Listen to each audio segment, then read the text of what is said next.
Nick, have you heard? Probably. But seriously, I have some really big news. Please tell me this big news that I probably already know. Okay, you know of the music licensing site MusicBed, right? Who doesn't know about MusicBed? They're the best place for wedding videographers to get licensed music. They have amazing artists like Chapters, Tony Anderson, Delight in the Heat, as well as hundreds of other curated artists, bands, and composers. I've been using the MusicBed since I started wedding filmmaking in 2012. Yeah, their subscription service was a life changer for me, especially since all of their subscription music is pre-cleared for every social media platform, Facebook, Instagram, Love Stories TV, and my personal favorite, YouTube, all pre-cleared. Dude, it's so good. But again, what's this big news that I probably already know about? They want to sponsor our podcast. Yeah, I know that. I was a part of the emails. Can you at least act a little surprised? Oh, my bad. Hang on. Seriously? They want to pay us to talk about their baller music service? A service that we both have loved and used for years? Sold. I'm in. Sign me up. We know the time suck that is searching for the perfect song for your wedding film. MusicBed has spent years collaborating with artists, bands, and composers to make it easier than ever for anyone to find the right song for their video. And if you're interested in a free month of a MusicBed wedding subscription... Hold up, a free month? Yeah, a free month of a MusicBed wedding subscription service. Head over to howtofilmweddings.com/musicbed. When you sign up, use the promo code HTFW and you will get your first month for free. That's hashtag deep nuggets. That right is there. a deep nugget. That is a deep nugget. Nick, you just dropped a nugget. A deep nugget. Do you remember that time you said that I do. in front of everybody? Do you remember? Okay, Do you sorry. remember whenever we said that in episode 10 and we lost it, and we were talking about and we cut it out because man, we just said deep. We should have left that in. We're should've- idiots. I know. We're so stupid. That's 40 episodes of branding we could have kept with. Gosh.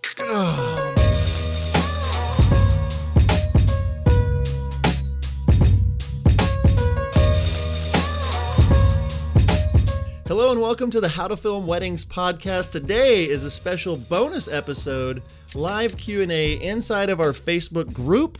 We are recording live in front of an audience of almost 30 people right now. Whoa. And we're going to take your questions today. Nick, what are we talking about today? Well, today we wanted to dive into all things social media.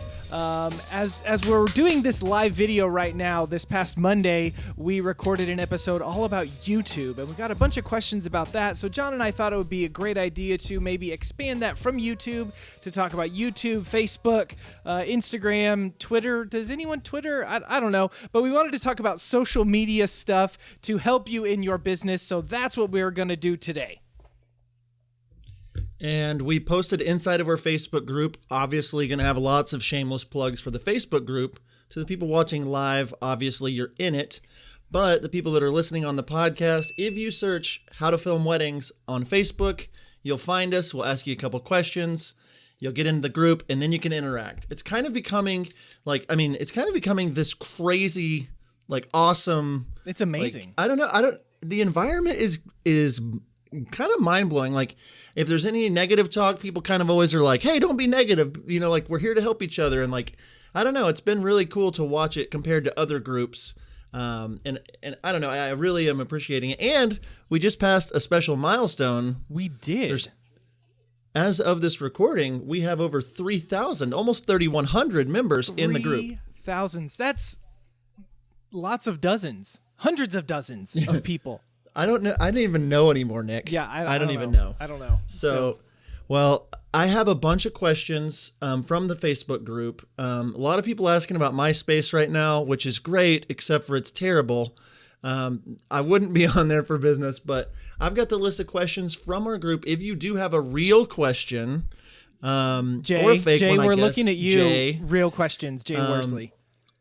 If you have a question, drop it in the comments. I'm trying to keep up with the computer and the screen, so just bear with us. But ask your question. If you don't hear from us, maybe ask it again a little bit later as the comments are coming through. So let's jump in, Nick. I'm going to pick a question first, and I'm going to have you answer it, and then since there's so many questions, I'm going to do my best to keep it decently brief. And if there's things we need to dive into a little bit more, maybe we'll just record a full episode on like maybe just Instagram or just Facebook or YouTube a little more or something like that. So that way I'm going to do my best. And if people kind of hear me going on too long or Nick going on too long, just kind of like be like, stop, too long. Right. Too long. Also, we do want to say that if you are watching this on YouTube, it's not live on YouTube. We're only live in the Facebook group. We are recording this and we will upload it later. So if you're watching on YouTube, you can still comment and ask questions and we'll get back to them in the chat, but it's not like a live thing on YouTube like it is on Facebook. So yeah, perfect. Cool. Let's go ahead and jump into the questions. Let's do it. I want to start with a question from a fellow Oklahoman. Shout out to Oklahoma. Ooh. Britley Little asked a really good question, and I think that you'd be a good person to answer this about Instagram. Ooh. Pros and cons. So pros and cons on separating your personal Instagram from your business Instagram. Right now, I have mine combined and feel like I can better connect with potential and booked clients since seeing Britley, not just her company. Appropriate to still post day-to-day like life stuff on Instagram stories, or should it strictly be professional and all wedding related? Okay, so a thing that I always come back to whenever people ask this kind of question is I watched this webinar that Jasmine Starr did a while ago, and she basically made the point you can either run a business or you can have a brand. Okay, you can't have both. And what she meant by that is if you're running a business, then you are strictly putting business stuff on your accounts. You don't put anything personal. It's all the business, all of that. But if you have a brand and you're on point and like that kind of stuff, then you have to be more than posting just your business stuff. So my wife and I are firm believers in showing ourselves, like maybe not in the feed so much because, you know, we like how that looks and we want to use that as, you know, something that people can look at and want to book us from that, but they get to know us through our Insta stories. We're almost viewing our Insta stories as our About Me page on our website. So, you know, we'll put pictures of stuff we're doing, and it doesn't have to be wedding related at all. It can be us around the house, you know, doing silly stuff with our kids. We do put our kids on our Instagram stories. We're okay with that. I know other people are not. That's whatever. But I think the more that you show yourself and your brand and who you are on your Insta stories, the better for people to connect with you and feel like they know you so that you can build that relationship with them. Yeah, and to add, the only thing for me is like, I do think that you should show up in as much of a personal way as you want, like you feel comfortable with inside of your feed even. Or on like, I guess your grid, you know, like posting about you or where you're like, if you're in photos and different things. Britley, I think what you're doing, and I follow you on Instagram, I think what you're doing is spot on what you should be doing. You're getting tons of bookings. You know, you're showing up and it's great. Just crock pot that. Just keep crock potting that. Just slow and steady. Let that cook. It's going to be great. To that, Jay Worsley did say you can be the brand and still have a business. So, you know, he's like you're almost branding yourself as your business is kind of the way that I would look at it. Instead of not having a face on it, putting a face on it helps so much with your clients connecting with you. So, great question. Yep.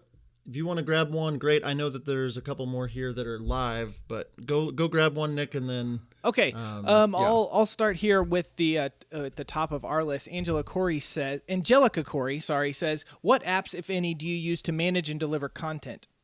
Do you track hashtag performance? How important are Instagram stories? Do you use Pinterest? And if so, have you received bookings from Pinterest? Is it worth it hiring someone to manage social media? All that stuff. John, I'm going to let you handle that one.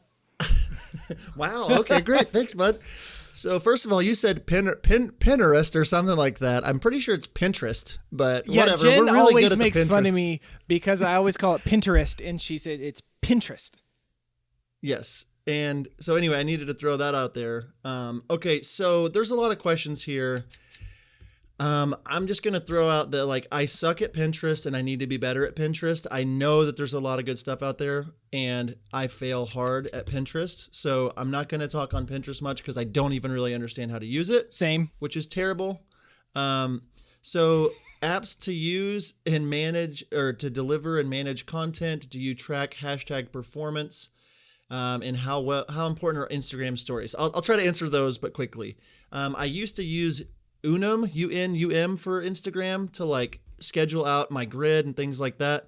I've just honestly started instead like spending time dropping photos, videos, things into and writing posts all at once, saving them as drafts, and then deciding which ones I want to post. Yes? I have heard that if you use an uploading service for Facebook or Instagram, that hurts your algorithm performance. I don't know if that is 100% true, but I have heard, because Facebook knows that you're not the one doing it. It's a third party doing it. Continue. Yeah. Okay. So, I mean, I personally just set aside an amount of time to like plan my 3 to 4 posts a week and like just throw them into a draft. Like I save them as a draft ready to go. And then based on that, I can make one of them live, make some changes. So in my Instagram right now, there's like 3 to 4 posts that are ready to go that I'm kind of just like waiting to post them, like maybe a photo or those kinds of things. And then on the Instagram stories, they are very important. I think the Instagram stories are where you show off your personality, where you can be a little more raw, a little more, like just off the cuff, as opposed to like something that's curated and beautiful and pretty and or whatever your vibe is on your Instagram grid. So in my stories, I'm showing a lot of things like behind the scenes at weddings, or just my face talking, or asking questions to brides, or polling people, or there's so many helpful tools in Instagram stories. We could do literally an entire episode on Instagram stories, but they are very, very important to you. Whenever it comes to Insta stories, I know if you do an Instagram story, the algorithm doesn't like pick and choose. With Instagram stories are pop up at the top, and so everyone has a chance who follows you to see that. Whereas when you post in your feed, not everyone sees it. And then with Instagram stories, also the live function, if you go live, all of your followers get a notification that you are live. So those are 2 really big tools that if you use them correctly are going to help spread your business. Yeah. So many more things to talk about Instagram stories. There's just a lot of good stuff. Definitely look up and dive into Instagram stories for sure. The last question that I want to answer, and it kind of leads into some of the questions that are coming in through the feed here. Do you track hashtag performance? And then just the whole conversation about hashtags. I personally don't spend a lot of time tracking hashtag performance. And I used to be the guy that would post like 30 every single time, which is your max limit. Or Instagram specifically, I was noticing like if I just had a list that I copy and pasted, like I wasn't getting interaction. And I think people try to find like these hacks for getting lots of likes. And so to me, using my own medicine of crockpot, I'm just honestly hashtagging things specific to that photo, somewhere between 7 and 15 hashtags that make sense for that photo, like generic, like wide, wedding videography down to Mayo Hotel wedding film, or so I'm doing that. And if it's like groom cries or like different things like that. But I've noticed my sweet spot is being very true to what the photo or video is, as well as having some general and some specifics. That's how I do the hashtags. What do you do? So I do know about a year ago, whenever Instagram changed their algorithm, they actually frowned on the hashtag spamming. So everyone was preaching, do 30, and then it kind of switched, and they wanted somewhere between 5 and 10. Okay. And I actually, in the last year, saw a lot of my engagement and stuff go up because I was only posting like 5 to 10. Now I'm not sure if that's still the case, just something to keep out there. A strategy when it comes to hashtags is, like a third of them can be like very generic one, wedding videographer, wedding day, that kind of stuff. Then maybe something a little more specific, let's say, I don't know, the city that you're in wedding or something like that. And then something even more specific, the couple hashtags, something like that. So if you kind of break your hashtag down into thirds, and kind of funnel them down very wide to pretty specific, that's a good way to kind of go about arranging them there. Yeah. So so many more things on hashtags, of course. For those of you that are just joining us inside of our group, there's a lot more coming in. This is a live Q&A for the hour, just about social media, anything social media. It's a big subject, but we, the last live Q&A we did, we talked about consultations, and it's like, man, this actually really helped a lot more people to have a focused topic. Yeah. Inside of the group, live right now, Joshua Freistroffers, and he also asked this the other day too, and I think this is a good one for you, Nick. After your film's done, where do you post first for the couple to share it? YouTube, Facebook, then what's your next move? So move number one is I upload to YouTube and I leave the video unlisted, because the most important views on YouTube, where they're going to spread it the most and to tell that it's a high traction video, are within the first 24 hours after it is live and published, not unlisted. So I unlist it and I share it to the couple, and then I tell them, go ahead and share this link. And then after I see that they have shared it to their Facebook, or they let me know, or whatever it is, then I go ahead and make it live. Okay, so then now I've made the video live and it already has, 200 views or something like that. So it's already telling YouTube that this video is kind of getting some traction like that. So then after I upload to YouTube, then I have always made like a short little Instagram, 1 minute trailer teaser, of the video, and then I put a link into my description, tell them to go from there. Just starting the next video that I do, I'm going to do the upload to IGTV, because now IGTV shows up in your feed. So people can watch the whole video from your Instagram feed. That's huge, and I think everybody needs to hear that. So if you post an IGTV video, which I've done for my last 3 films, it shows up in your feed and it shows up the first minute in your followers' feeds. And Instagram is trying so hard to make IGTV work. So they're very heavily pushing that right now in July, August of 2019.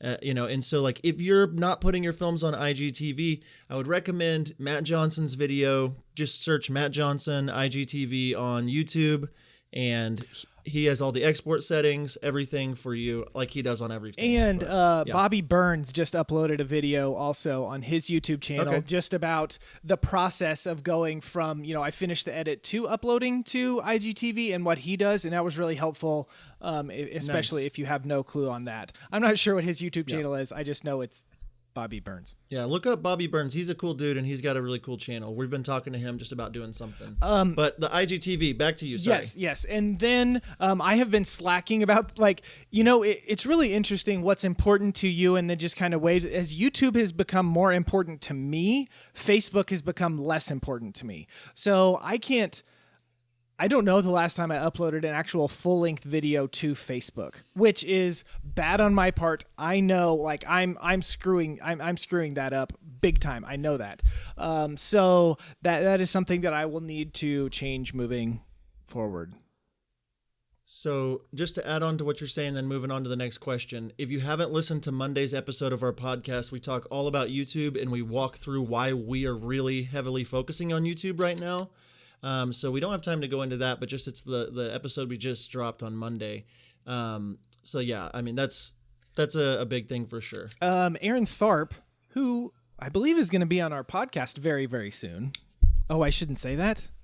I shouldn't let people know that. He might be. I don't know. Maybe not. Maybe. I don't know. Anyways. I don't know what you're talking about. Yeah. Man. He just asked a question when it comes to Instagram. Oh, bye, John. He asked a question when it comes to Instagram about, putting hashtags in the post or in the follow-up comment.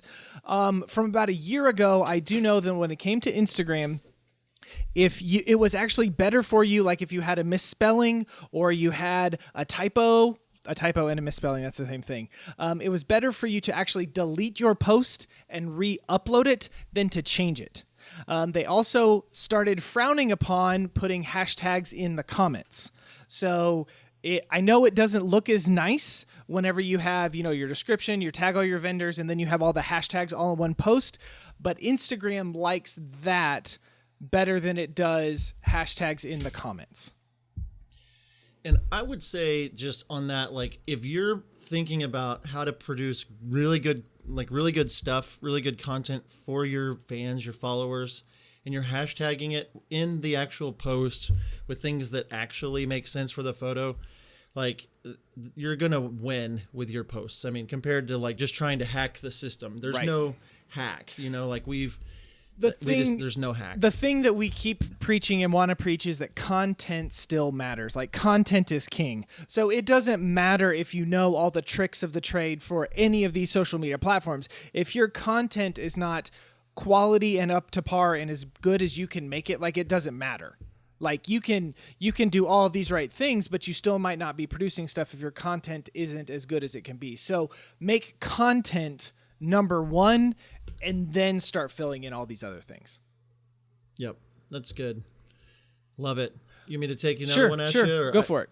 This one kind of goes alongside the Facebook, like what you were saying, where you weren't posting your Facebook videos, which I need to shame you publicly. You should shame me publicly. But Katie Jo Alderson says, I get so many inquiries from Facebook, but I'm always torn between uploading full films to Facebook or just a sneak peek and having people click away from the page to watch the full film on YouTube. What is the best answer? Additionally, should I upload full films to IGTV? We already talked about that. Just talking about there's so much time spent uploading to these platforms, but like mainly Facebook. Nick, do you have any advice for her? Okay. Here I was talking to Jay Worsley a while ago, and his whole thing was, everyone wants everyone to watch the video on one platform because it gets all of these views. Like, we'd all love to have our YouTube videos have 1 million views, but like, isn't it the same thing if YouTube has 500,000 and Instagram has 250,000 and Facebook has 200? I mean, that's still 1 million views. It's just all spread up across. And he's like, don't you want to get your content in front of as many people as you can? So absolutely upload your full videos to all of the places where people are there to watch them. Wherever your client is, whoever your client is, make it as easy as possible for them to watch it. Yes, go ahead.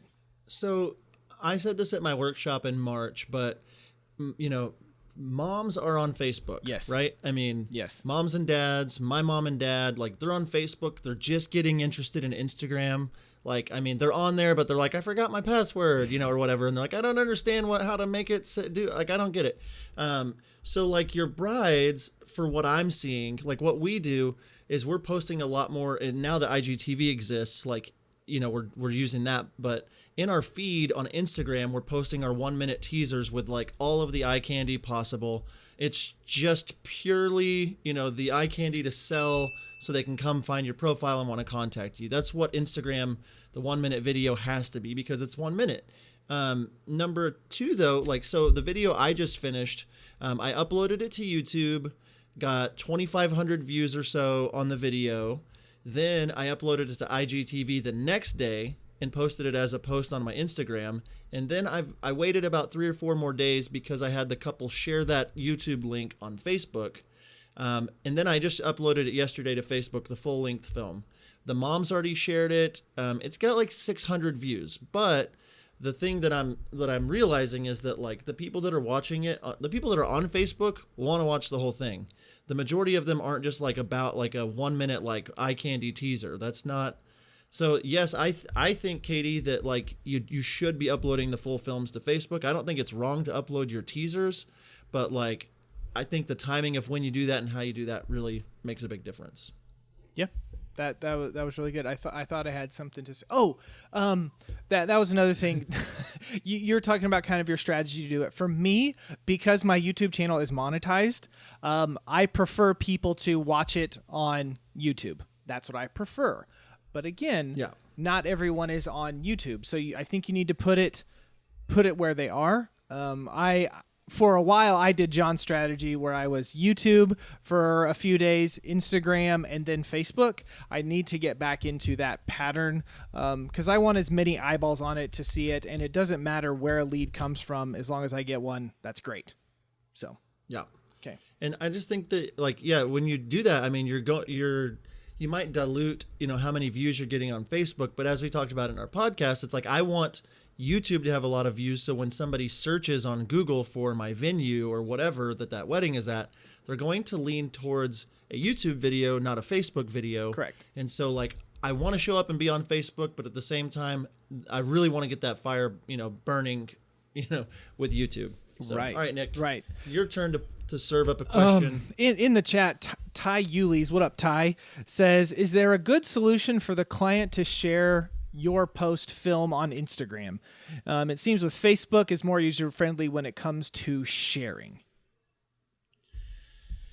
Is there a good solution for the client to share your post and film on Instagram? Yeah, I think that the way that I've been doing it is tagging them in my stories, number one.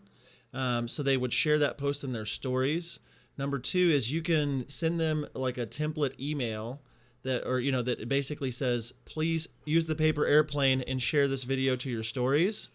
I also, depending on the couple and everything, will text them the 1-minute video and tell them to use, here's how to do it. And I'll send them a screen capture of me turning their video from full screen into tall, if it's a tall video, or from, I will do a little screen capture of my phone and send that to them and type in little instructions of how to make a cover photo.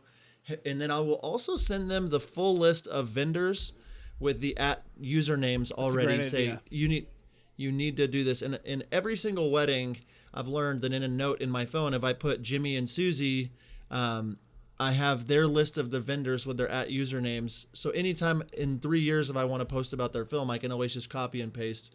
That's a little not deep nugget, but that's just a little nugget. Little nugget. But what do you do? Anything to add to that, Nick? No, I mean, yeah, I will text. Whenever we do our same day edits, I text the bride or the groom the video, the next day, tell them to go ahead and upload that. Same thing whenever I finish their highlight video, I'll text them that first minute, but now I need to rethink how I do that strategy because I'm going to start doing the the IGTV and upload the whole thing to them there. But you can, on the IGTV, you don't have to include it in your feed, just so you know. Like you can toggle it on and off. Okay, that's cool. So I've got a question for you from our Instagram page. We haven't shouted out Instagram yet. We do have an Instagram. It's actually growing. Like last time I checked, there were over 1,500 people in there. And these are like all real people. These aren't Spambot 2000. This is real. Right. Real people. Hey. All right. So where do you find us, you might ask? Well, I'll tell you, Nick. Just search, this is going to be crazy. Just search @HowToFilmWeddings on Instagram. Every Monday, we're posting about who's on the show. We do a lot of questions in the stories. We're doing a pretty good job over there on the IGs. I'm just going to be honest. But at Must See Films, and the C is the letter C, Must See Films, that's cute. I like that. Says, which platform do you concentrate on most?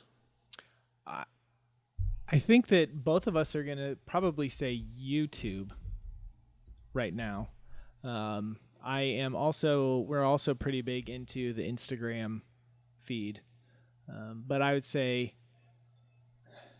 you know what? I was scratch that. I'm gonna say Instagram. I'm gonna say Instagram is where we spend the majority of our time, because YouTube is really just centered around when the video is finished, and I don't like. Did you know that YouTube you can do stories like you can on Instagram? Did you know that? Did you know that there's a wall page where you can post stuff on I never use that stuff. So I should probably use it and leverage it to, my good and all of that stuff, but I don't. So I'm going to go back and say honestly, Instagram. though, Instagram is king right now because for us, and it depends on where you are in the world, really, listening. But for us, our brides are on Instagram mainly. YouTube is great, and it makes me money, and it makes me show up first, and a lot of people find me because of YouTube, and I put a lot of effort into it, but my main platform is going to be Instagram, for sure.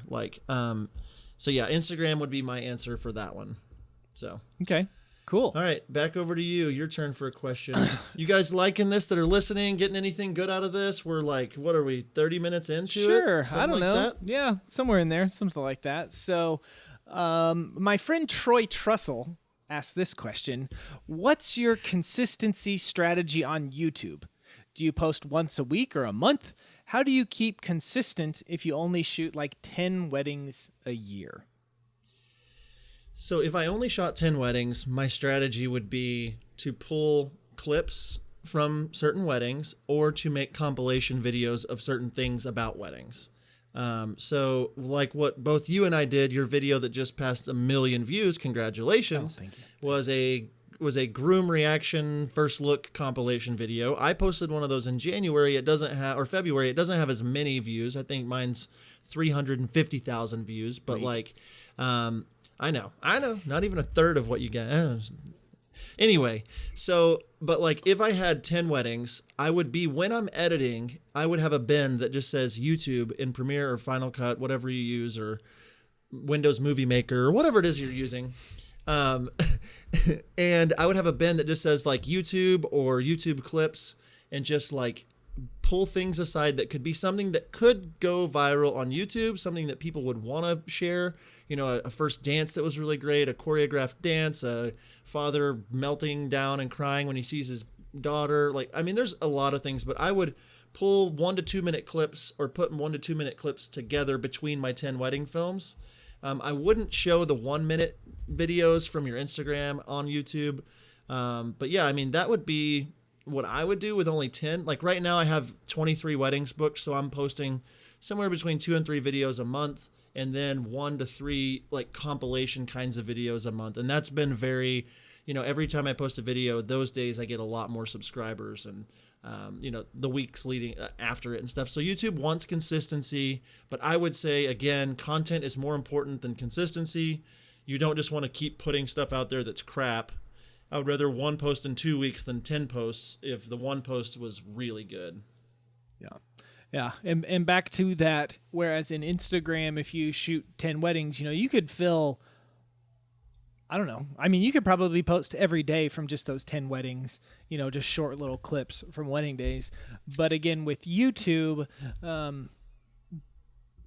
mean, if you're not posting at least a 5-minute video to YouTube, I don't know if it's really worth it, truthfully, from a searchable, people finding you standpoint. Now, to just build your portfolio and to, you know, have a bigger channel and all that stuff, that's fine. But I'm just saying YouTube likes longer videos to pop up in search. So I would sit down and map it out and kind of figure out the types of things that you want to post and the types of things that you want to put on there. If you're only shooting, you know, 10 weddings a year, 12 weddings a year, then figure it out and post it, you know, 1 a month, you know, something like that to get that consistency going. So love it. Yeah. Good question. So tell me, what CRM do you use? If you're not sure or you don't know what a CRM is, I'm about to save you a lot of time and therefore money. CRM stands for Customer Relationship Management. Basically, a CRM is an online service that helps you better serve your clients. HoneyBook is both mine and John's CRM of choice. We absolutely love it. HoneyBook allows us to do all of our correspondence, contracts, and payments all in one place.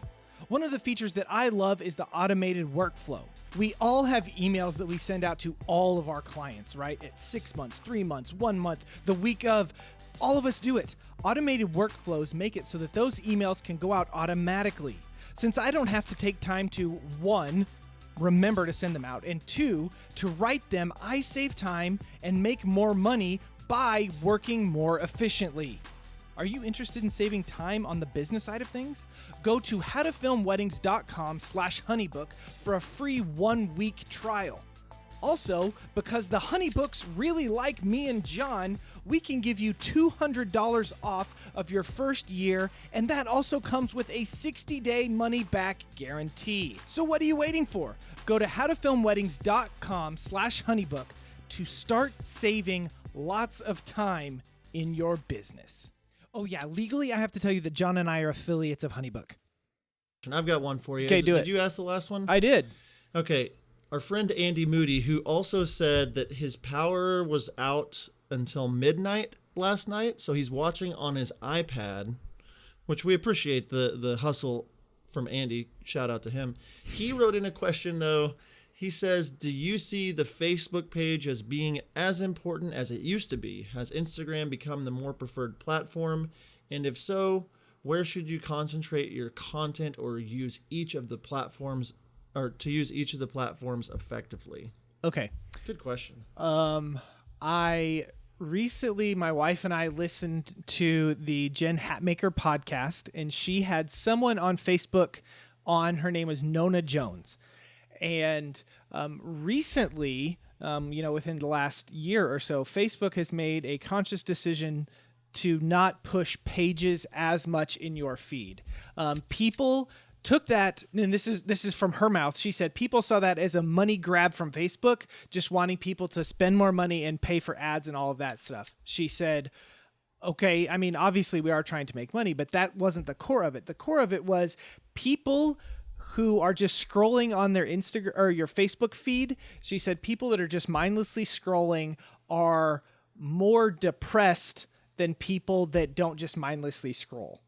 And she said you get lost in watching all of these page content and all this page content. And they found that if you are interacting in like groups and having real conversations and like that kind of stuff, even like in our Facebook group, like even if you don't know the people, but you're commenting with them and you're talking with them and that kind of stuff, that actually builds self-esteem and self-worth and all that type of stuff. So that is a big reason why that Facebook isn't pushing pages as much anymore, and I think that that's why they are really pushing groups. They're really pushing events because they really want people to connect with each other. So the Facebook page is still important. Like I think website, when it comes to social media or like internet presence, the website I still think is number one. But in our world, okay, if you have a website and you don't have a Facebook page, people are like, why don't you have a Facebook page? Like I still think it's important. Also, if you want to have a business account on Instagram, you have to have a Facebook page and connect the two. So it's still important if you want to run ads, if you want to pay money through either Facebook or Instagram, you have to have a page. I was going to add one thing. So I have 11,000 fans on Facebook, right? Which is That's crazy. Crazy. Yeah, I did. It is crazy. Thank you. But if I make a post, if I post a video, it'll show up to like 75 to 100 people. Mm-hmm. Like that's it. And of 11,000, I mean, that's not like 1%. And so, but what happens, like when I shared our bride and groom's video on our Facebook page, even after sharing it on our YouTube page, I sent a text to the bride and said, hey, just so you know, I went ahead and uploaded it directly to Facebook so it's autoplay for people. If you want to share it, great. She shared it and it has, 700 or 800 views. What is good about that and why I tell people a lot that like I don't give a crap about how many views, I just care about who's viewing it. And if my bride shares that video and people that didn't want to click a YouTube link, it just auto starts playing in their feed and they see it. And then they realize that like, oh my goodness, my daughter's getting married or it's like, oh, I saw that post the other day on YouTube, but I forgot to watch it. And now here it is auto playing.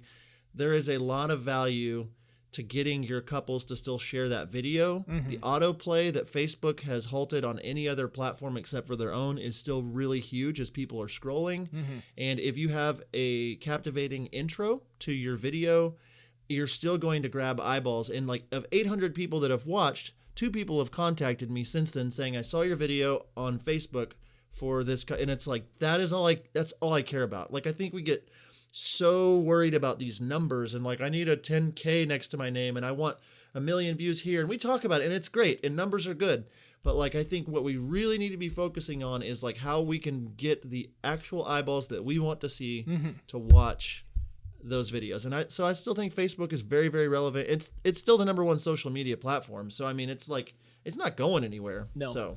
And another thing with that, if you're uploading to Facebook, because it autoplays, but at least on your phone, it autoplays and there is no sound. Like you have to turn the sound on your phone. So upload subtitles, like the closed captioning. Okay. You want to know a quick hack how to do that? If you're not doing that, upload your video to YouTube. Okay. YouTube will auto-generate closed caption titles. Go in and they're not perfect, but they're probably 85, 90% of the way there. Go in, fix them, export those YouTube closed captioning, when you upload your video to Facebook, upload that closed captioning to Facebook, and then you are closed captioned on both YouTube and Facebook, and you did very minimal work to do that. That's hashtag deep nuggets. That right is there. a deep nugget. That is a deep nugget. Nick, you just dropped a nugget. A deep nugget. Oh boy. Do you remember that time you said that? I do. In front of everybody? Do you remember? Okay, do you remember whenever like we said that like in episode 10 and we lost it, and we were talking about and we cut it out because like oh man, we just said deep. We nugget. should have left that in. We're idiots. I know. We're so stupid. That's like 40 episodes of branding we could have kept with. Gosh. Oh man. What a pathetic loser. Okay. Sorry. All right. No offense. Spencer Lemoine? Spencer Lemoine. There we go. Do you recommend posting short clips and teasers frequently? Okay. If so, is there a limit to how much you let the client see before their official video is released? I've often worried I have shown too many good clips in the teaser material to the point that it diminishes the final product. Basically, he's saying, can we spoil? Is it spoiling the video if I upload too much stuff beforehand? I would say that 2 to 3 teasers beforehand is probably the most I would do. Because you don't want to show too much, obviously, before they see their film. But there's a lot you can do with a teaser that is not showing too much. And I've been testing this out on Instagram specifically, where I will post a video in my feed the day before that has like 1, maybe 2 clips, and then it just cuts and says the word tomorrow before I'm going to release the film. I've been really getting good, like people excited and ready to watch the film. But like I would say like no more than 3 teasers. That's me. And I think other than that, it does start to like make the couple, like they've seen most all the film beforehand. I don't know. I think that people are vain and people like to see themselves. So, now I'm not saying afterwards I don't share more than that. I'm just saying personally 3 or so, I just feel like I am showing too much of the film. Okay, that's fine. But I guess also whenever you say teaser and that kind of thing, are you, if I'm showing, one slow motion clip that's 8 seconds and it's just one clip, like you could do that several times and it wouldn't be as big of it. But if you're putting together like a 30-second to 1 minute thing 3 or 4 times, then you might be crossing a line. But if you're just showing, just like 1 clip, maybe 2 clips, a short 3 clip sequence, something like that, I think you could get away with showing a lot more. And especially if it's building up to when you're going to premiere the video, that's just going to get your couples even more excited by showing them a few things, 2 weeks out, as opposed to only posting their highlight video. So yeah, all good things. I like it. Okay, that's all I have on that. Okay, I'm trying to find another question here. Let's see. Let's see. Do you have one that stands out? Some of them we've asked already. Yeah, we've asked a few. Josh Freisthofer again says, "Is Vimeo still relevant?" John, you left it. It's mainly YouTube, Instagram, and Facebook, then website. Like, is Vimeo still relevant? I think that depending on what you want to do, yes, it's relevant, and I think it looks way better on your website than YouTube. I've chosen and Nick has chosen to get rid of our Vimeo accounts just because I think I technically still have mine, but yeah. Oh, you do? I got rid of mine because I didn't want, I didn't care to have the extra expense for my account, which is not much, but I was paying for it. But it didn't bug me so bad on my website to have embedded YouTube videos. Mm-hmm. I think brides are used to that. But I think that if I were really trying with my wedding video business to be impressive to other filmmakers, that's where I feel like Vimeo, I feel like Vimeo shows up best to people that are in commercial projects and wanting to get found there. And so for weddings and my wedding brand, not super relevant, but I don't think it's dead. No, it's not dead. It's you need to figure out who your audience is and where they are, and if If I find out that all of my audience is on Pinterest, did I say that correct? Then I'm going to figure out how to use Pinterest. Yeah. But that's not where my audience is right now. So. And I think if you don't get into this mindset of just like finalizing a platform, like if Vimeo changed up some stuff and made it where it was very easy to like, that's something that's, maybe worth looking at keeping a brand alive in a certain platform. Like I don't use Twitter much right now, but like I haven't deleted my Twitter. I just have a post that says, check us out on Instagram. And if brides start heading over to Twitter, I've got content and I can just pick it up. And right. We only have so many hours in the day. So it's like, I'm not going to focus hard on, on Twitter right now. Okay. I have a question. I want to hear it. Instagram reminder, if you follow us at How to Film Weddings, at Mix It Up Media. Yep. Mix It Up Media. I met this guy out at Venture. He says, and how do you run an actual ad on Facebook, Instagram, and YouTube? What does that look like? And I mean, you can answer it, but I was just going to point to one of our most recent episodes. Yeah, I believe it is episode 37 of the How to Film Weddings podcast. I'm sure our group has grown so much in the last few weeks that I'm sure there's people that don't know that we actually have a podcast as well. So go to your favorite. That's probably true. Go to your favorite podcatcher and look for How to Film Weddings. You'll find us. But episode 37 with our friend Max Sadik, he knows his stuff when it comes to ads on Facebook and Instagram. Like he's been certified by Facebook. Mm-hmm. He is running all of these ads. Like he knows what he's doing. So definitely check out that episode. One of the things that he said. Oh, he also has a Facebook group, Marketing for Wedding Pros. John just linked it in our account, or in the live feed, I guess. But very helpful. One thing that Max did say is never boost a post. I mean, just straight up boost. He said that is basically you're just handing free money to Mark Zuckerberg. Okay. Yeah. Never boost a post. If you want to actually run an ad, you need to go in, figure out how to do that. There's lots of content on a guy that I recommend you look up on YouTube is a guy by the name of Miles Beckler. He walks you through how to set up a Facebook ad and all of that stuff. But the nice thing, because Instagram and Facebook are connected, you can run one ad and push it to both simultaneously. If you're going to want to do Instagram, you want to make sure that the video is vertical. If you're going to do a vertical video for Instagram. But what you can do whenever you create a Facebook ad, sorry, I'm kind of all over the place. You can actually go in real quick. You can actually go in and you can target people. You can target location. You can target by interest. You can target whether they're engaged, how long they've been in a relationship, how old they are, how much money they make. Like there is so much information that Facebook has that you can target all of these people. But a thing that Max told us in that podcast was just because you create an ad doesn't mean that it will equal sales. Like it's that same thing of being consistent and showing up. Join his Facebook group. He has like 30 videos of free training, which is amazing because this guy could charge hundreds of dollars an hour to set all this stuff up. Lots of free training so that you can see how to create a proper funnel and a proper ad where people see videos and then give you email addresses and then retarget it, like just all this crazy stuff. So definitely check out his Facebook group, Marketing for Wedding Pros. I've just talked a lot.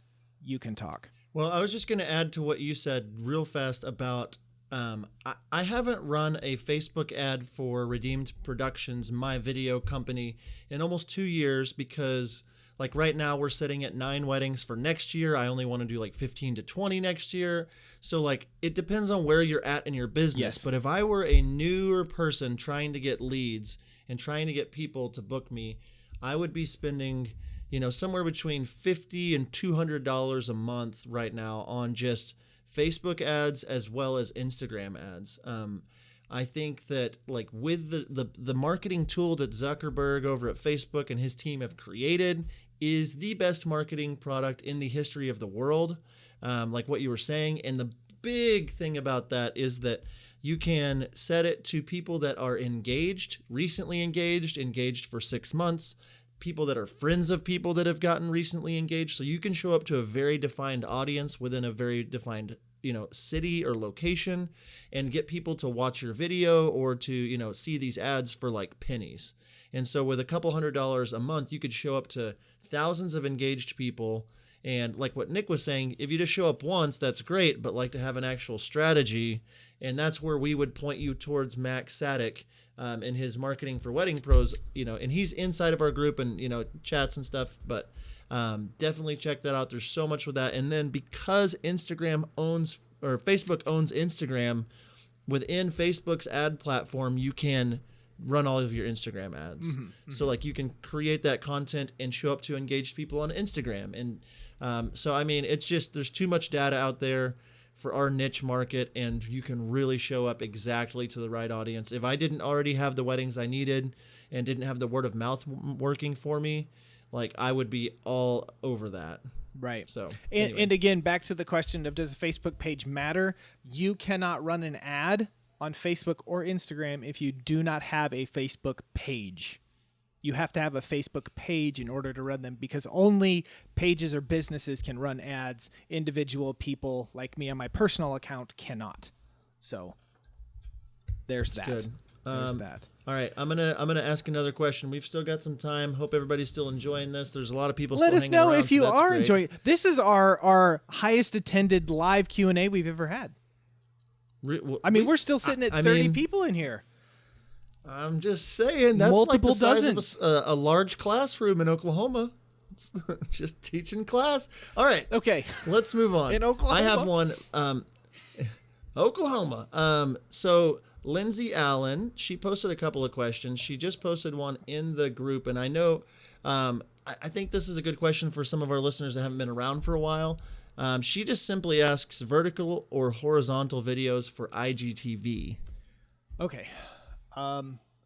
For Instagram feed, 100% vertical.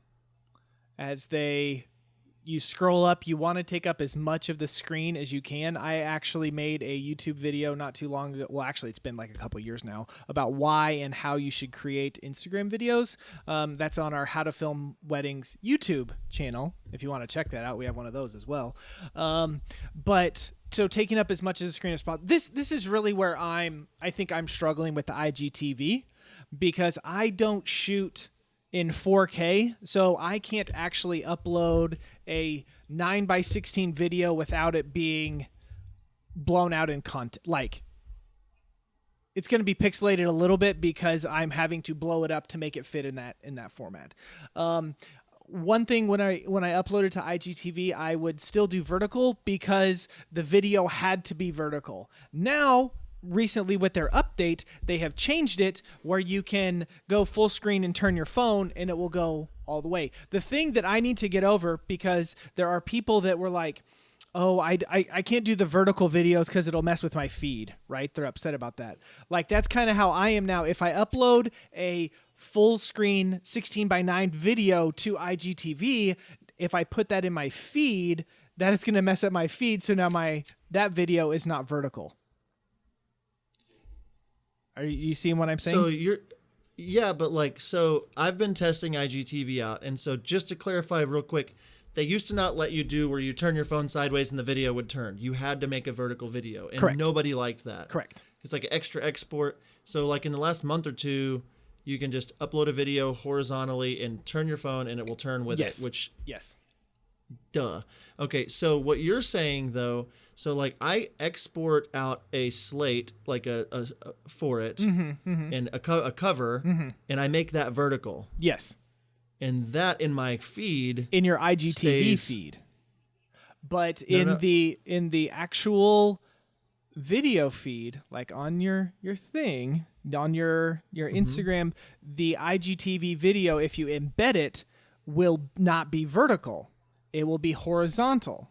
So it doesn't take up the whole screen like I like, so that people will watch it. Does that make sense? That makes sense. Yep. So that's my. But if that's they tap the video, they can watch the whole thing and not leave Instagram at all. So I think. Well, if they tap the video, they can turn it sideways. Correct. And it would correct. fill the screen. Correct. Yeah. Correct. But I get what you're saying. So I think that I just need to get over myself. In that, like, this is me, like, oh man, my thing needs to look nice. It needs to look all uniform or whatever. But I think that the power of them being able to watch the whole video in Instagram without leaving is more powerful than it not being vertical. And I'll say this, Does that make sense? and this is a rule that, yeah, of course, that I live by. And Nick is way more like, like he's the guy with How to Film Weddings that makes sure everything is like perfectly, and it's good. I love it. But like my main thing is like with Instagram and Instagram TV, they are wanting you to post IGTV videos. And so like I am not a purist in the fact where it's like, well, that kind of messes with the overall aesthetic. It does a little bit. But if you go check out my Instagram, please don't follow it if you're not going to like, but it's at Redeemed Productions, and look at the feed of how I've got my IGTV videos kind of like spread out there for the last couple of IGTV videos. But just as a rule of thumb, like if a platform is pushing something, like live video is really important to Facebook and Instagram right now. That's where you should adapt and try to get good at that thing, because the real estate, the cost for that time, the cost for that attention that you're going for is like, most people aren't doing live videos. But every time you do a live video, you get to show up number one in people's feed. And like what we're doing right now live in our Facebook group, it like notifies you that we're live. And so it's like, well, shoot, like we get more interaction with you guys because we're going live instead of just posting a video. And so just as a rule of thumb with whatever platform you're on, be looking at what they're trying to push and get really good at that, and try your best to keep that inside of your aesthetic, of course. Yeah. So anyway. Yeah. Very good. Very good. Move on. Frank Pantano, he asked, what about cover images and cover photos for your stuff? Do you have anything you want to say to that? Is he just talking about in all? I think all platforms? I would assume he didn't specify, but I'm just guessing like all platforms, kind of all whatever. Just kind of our thoughts on them, I guess. I think that the cover or the thumbnail is huge. I think that you've got like in a world that is just overflowing with content and overflowing with pretty imagery.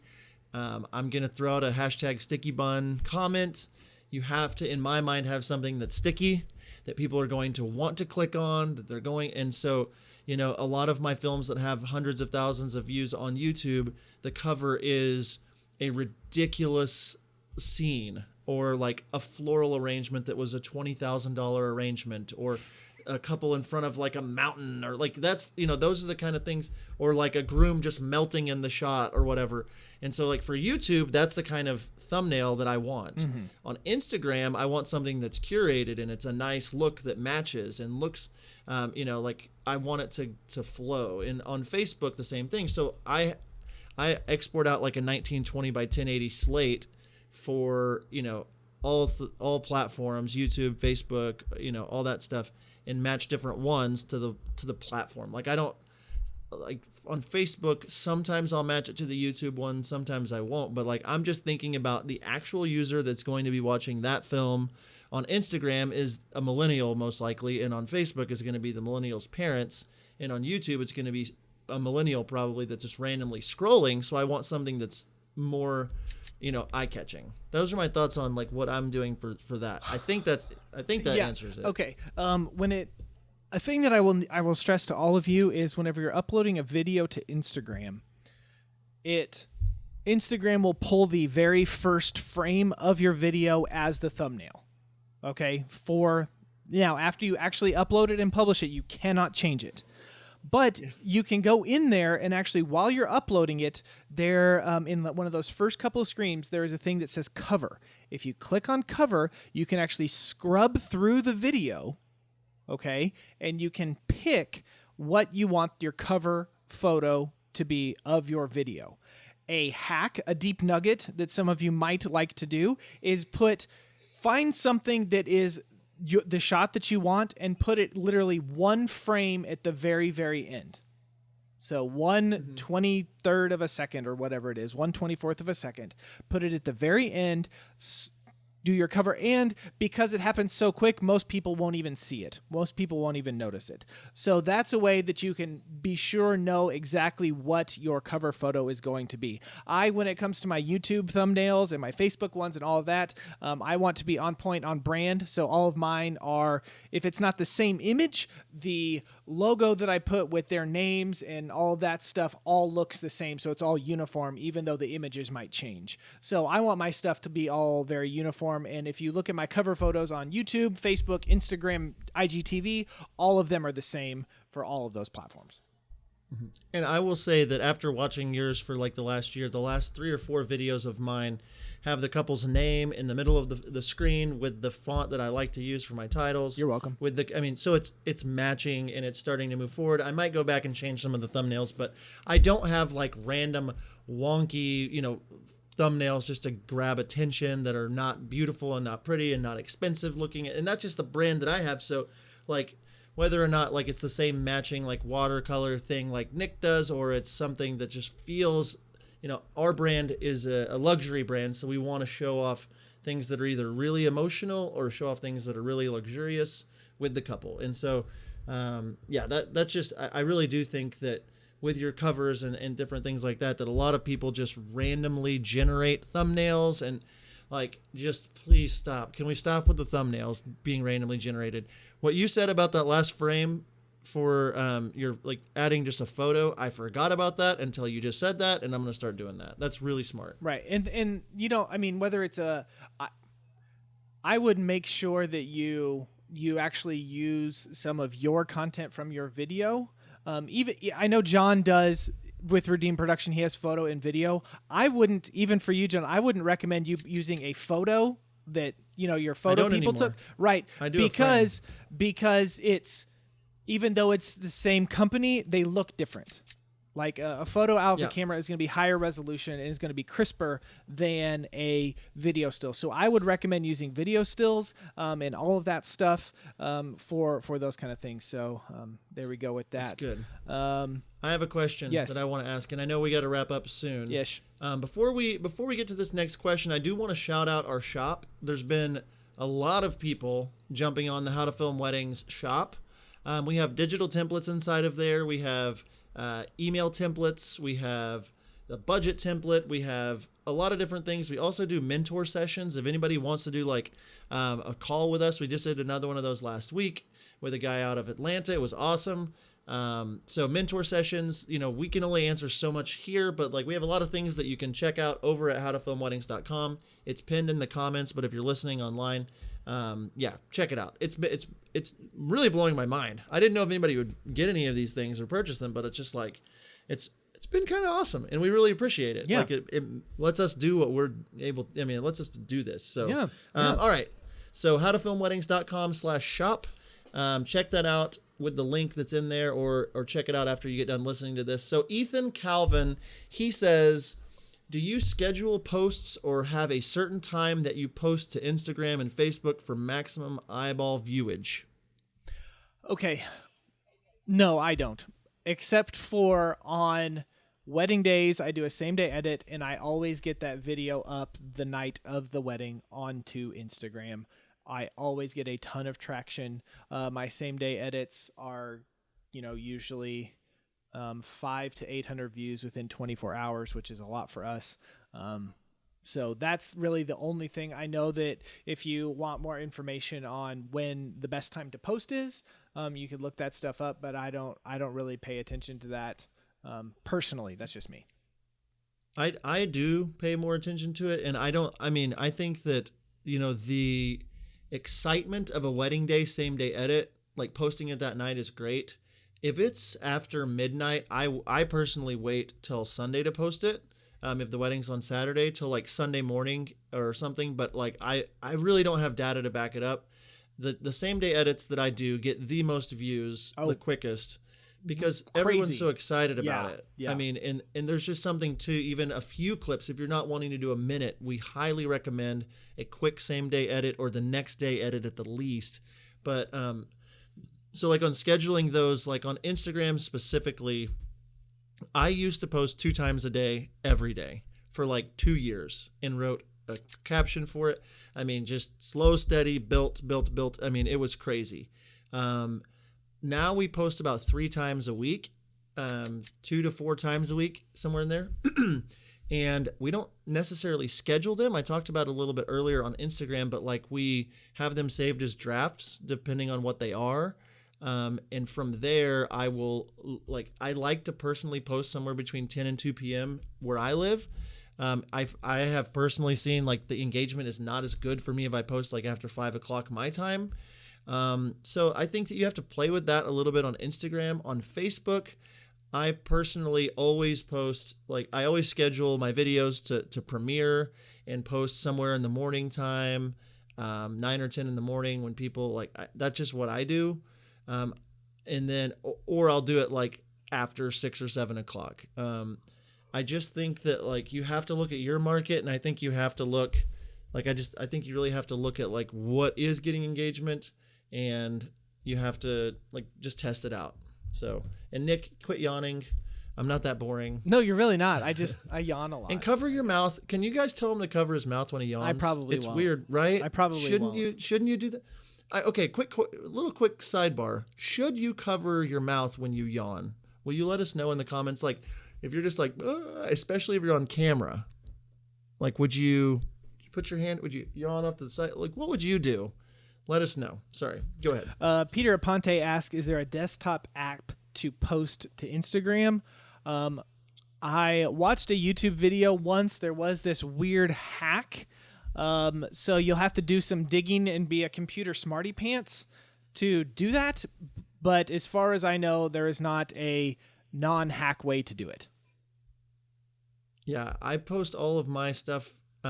I will say that I don't know. Can you post to IGTV without being on a computer?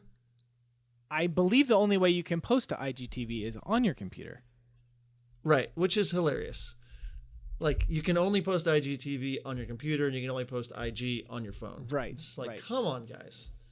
So, I like these comments in here. The only person that's saying that you don't need to cover your mouth is Peter Aponte. And Peter is super cool. He makes us cool graphics and videos and stuff, so I take his word as the word. Lois Kobet says, yes, no one wants to see your tonsils. Nick. I doubt you can see my tonsils from there.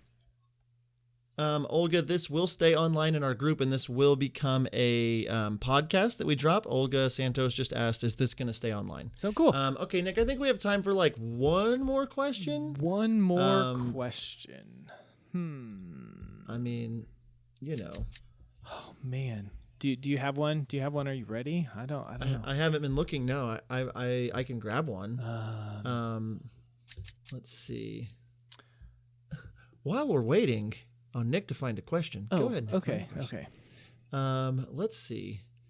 I don't have anything. I'm sorry. Oh man, this is like the worst for like airtime stuff. Like we're not ready. We're the radio unprepared. show's going to be mad at us. I Yeah, know. they're going to be mad at us for dead air. Should we talk about Music Bed and their awesome music subscription while we're waiting? Yes, because it's awesome. Okay, talk about that. All you have to do is go to howtofilmweddings.com/musicbed. I'm doing the ad. You're looking for the question. Sorry. It's okay. Casey Bergamy, how do you say her last name? I see her all the time. She says, I post to IGTV from my phone. Okay, So you know what? go. This is what I'm going to say. The last time I posted to Instagram TV, IGTV, was like 9 months ago. Okay? And so maybe with this new rollout where it goes in the feed and you can, all of that kind of stuff, they changed it so you can upload from your phone now. So that's great. Dude, I don't know. I don't know. I think we should just stop if we can't find the question that we want. And I'll let you land the plane. I just want to say thanks though to everybody. I mean, there's still, 23 people watching. Yeah. Which very appreciated. One thing, what John and I we're just blown away by the support from our community and all the people that are in this group and who have listened to our podcast. July 2019 was our biggest by far download month for the podcast. We blew our previous month by like 1,500 downloads or something, like crazy. So we thank you all so much for listening, for being a part of our Facebook group, for following us on Instagram, for everything. So thank you all so much. We really appreciate it. We do have some really cool things planned over the next few months. Maybe a couple giveaways of some stuff that John and I are really excited to share with you. Like, spent a lot of time. Yeah, I can't say anything more. Like, it's like lock and key secret. It's a nice mug you got there. Yeah. So, anyways, there's that. I need to end this. So again, thank you all so much for being a part of our live chat in the group. If you're watching this on YouTube, like this video, share it with someone that will like it. Again, podcatcher, any podcatcher that you're listening to this on, please rate and review us. But only if you like it. Like, if you don't like it, like, we don't care. We don't want you to review us, because that'll just hurt our feelings. Again, thank you so much for watching, for listening, for everything else. There is so much to say, and until next time, we will see ya. See ya.